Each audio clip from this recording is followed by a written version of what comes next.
So anyway, Dave and Judy Cummings.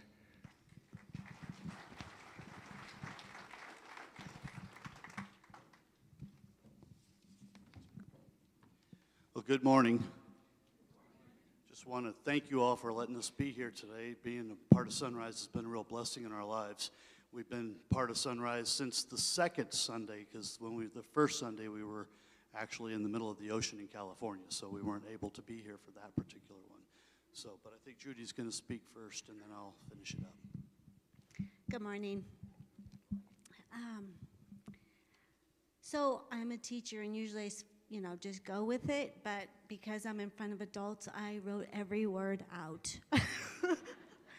So we'll see if I stick with it, but I know that God put on our hearts what to share, because we hadn't really talked too much about it, and then we went walking and started talking about what God had told us to share, and it was the same thing. So it's going to be kind of neat to see how God uses that with us. So to start off with, I'm a Colorado girl. I grew up in Northern Colorado. My dad was a mechanic, and my mom was a secretary. My grandma lived with us from the time I can remember, and she was probably the biggest thread that got our family to church. She would take us to church, or her friend and our neighbor would come and pick us up because she couldn't drive, and so we went off and on through it the time that I was 8. My mom and dad weren't real big churchgoers at that time. They were just battling a lot of stuff in their own life. But a pastor started a church plant in a school across from town and invited my mom, and we started. And our life changed forever. Carol Sylvanus was the pastor, and he loved people where they were and where they were at, and he loved my family where we were at, because we were somewhat broken, and we were really looking for Jesus. We just didn't quite know at the age of 8, as a kid. But my mom and dad talked about that they loved him where they were at. So we started going and making friends, and that following spring, when my mom and I were working in our garage, we started talking about church and what God was doing, and I just wanted it, and I wanted to ask Jesus in my life, and so I did, and we borrowed a church baptismal but down the street, because we were in the church, we were in a school, and I was baptized.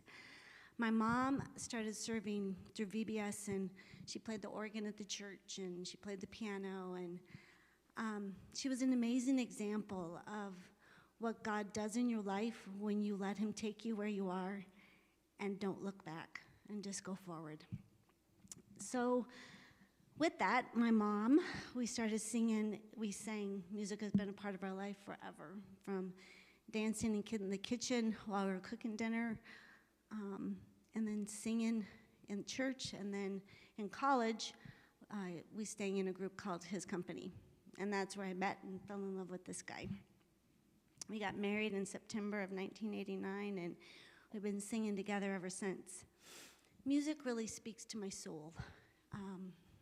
So when I started thinking about my testimony time, there were a lot of songs that came to my mind that gave God's truths in them and have spoken to me and helped me through difficult times.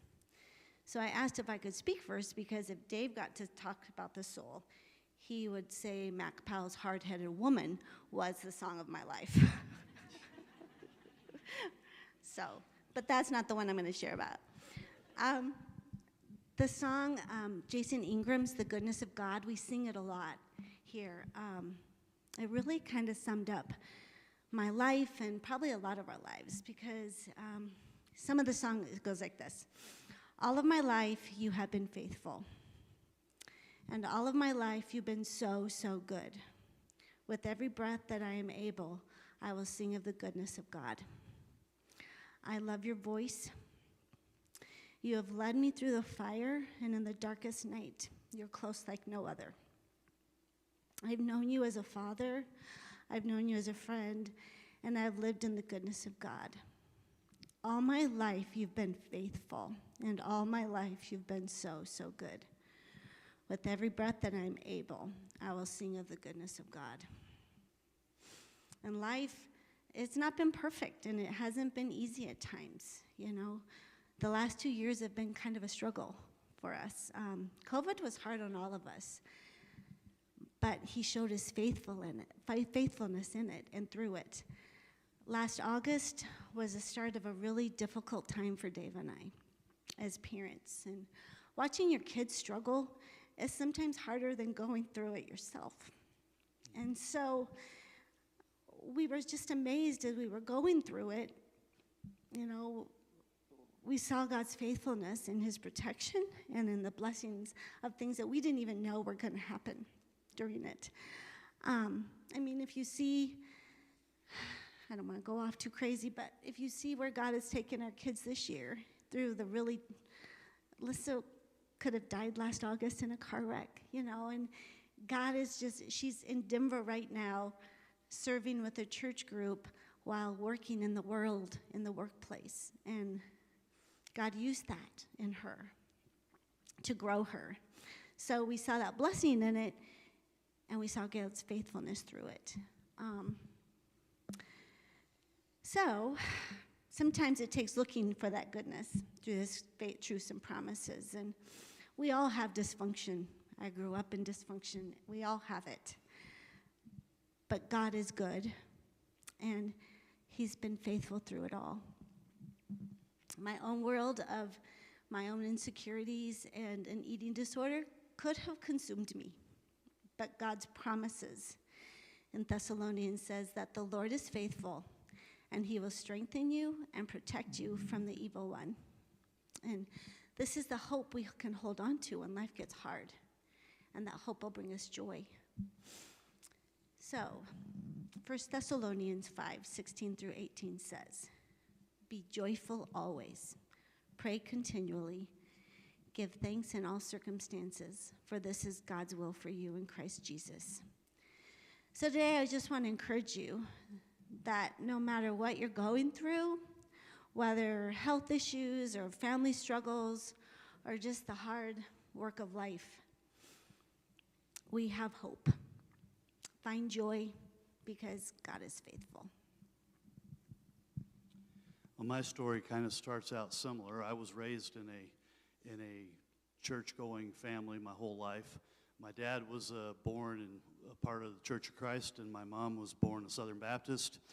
And so when they got married, they compromised, and my dad became a Southern Baptist.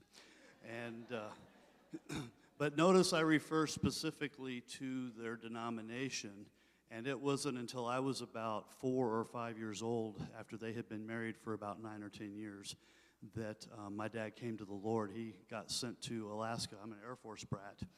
And he got sent to Alaska for a year by himself. And during that time, and this is stuff my mom has told me since then, when you're 4, you don't understand this is going on at the time.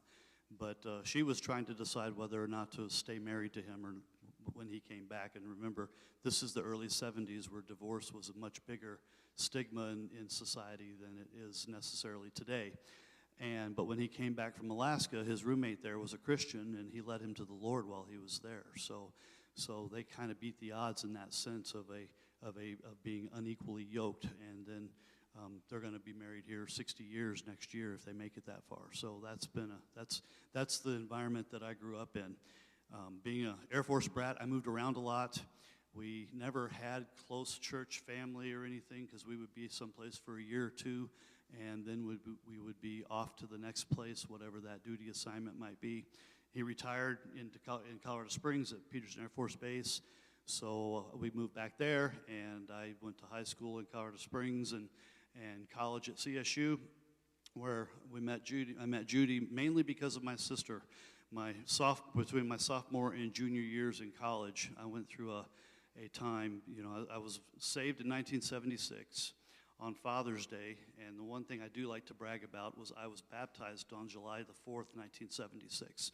So that's kind of a fun day that not many people get to claim as a specific thing in their memory.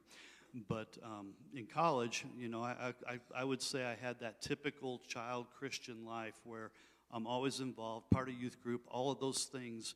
but I never really took the next step of making that full-time commitment. And that happened that summer before I met Judy. It just I was working 2 full-time jobs and just at the bottom and nothing to do. And I don't have the big drug story or the beaten family story or any of that stuff.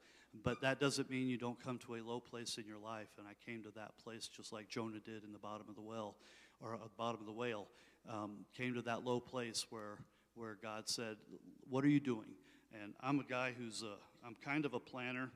I like to have things organized, and I had my life all laid out. I'm going to go to college. I'm going to go to medical school. I'm going to be a doctor. I'm going to move. I had the grades. I had the scholarships. I had all that stuff lined up. And God says, "No, you're not."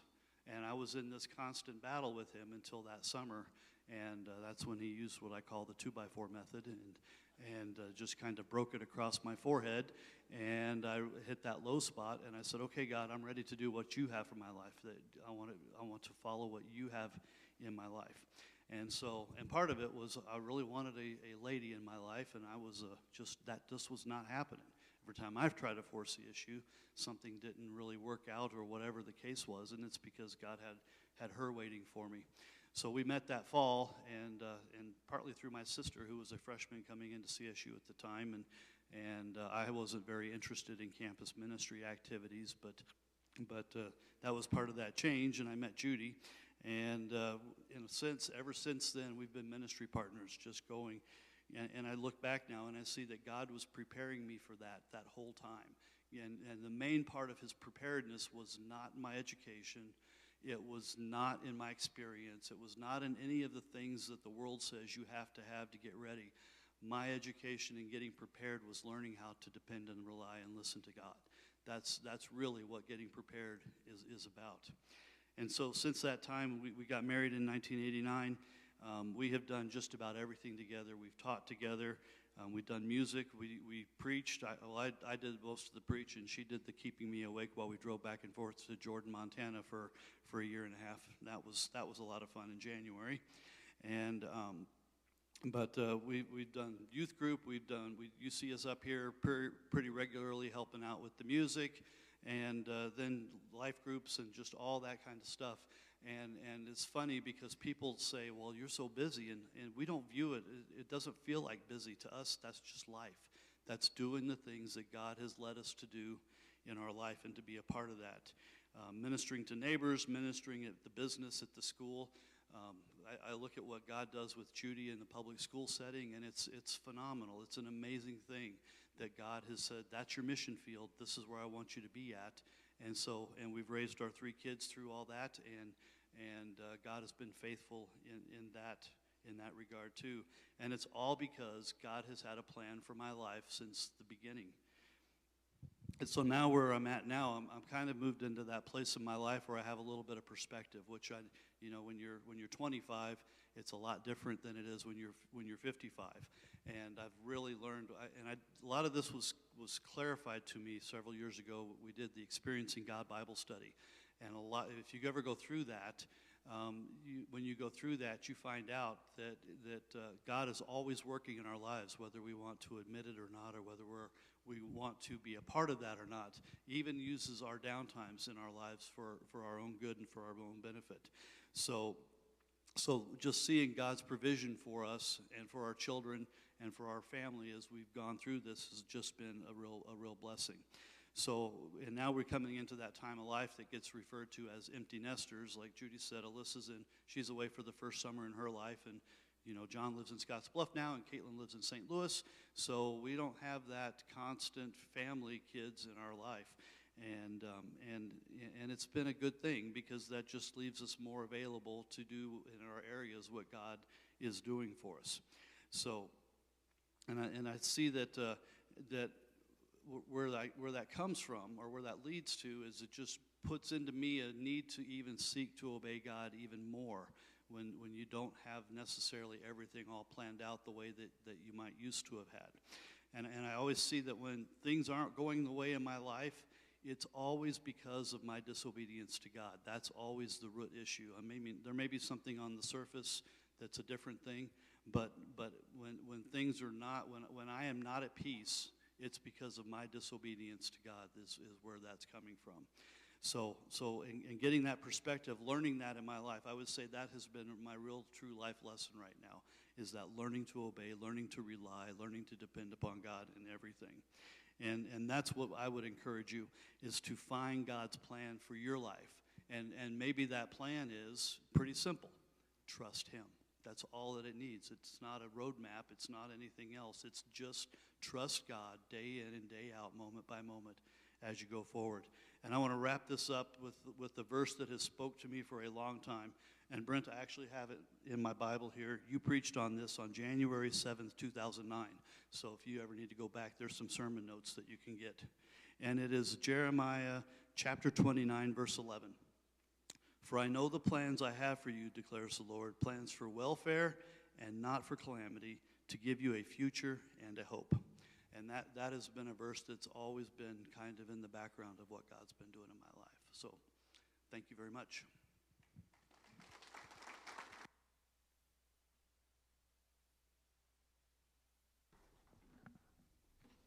Testimonies are so powerful, aren't they?